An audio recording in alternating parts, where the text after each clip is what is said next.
Ito yung oil niya, avocado oil. Maganda daw sa may sakit sa puso. Then after na fry ko yan, air fryer ko. Ay, madumi ba air fryer? Okay ni Basa. Ate ko, alisin mo mga kalat na yun. Ayoko yun, ha? Thank you. There we go.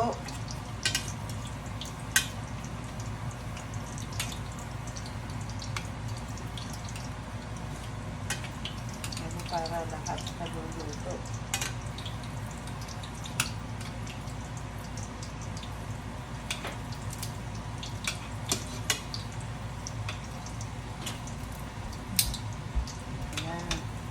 Avocado oil ang gagamitin para healthy sa gusto ni Salvi kasi ang kanyang request kasi may nagdala sa ospital kaibigan ko si Katusel.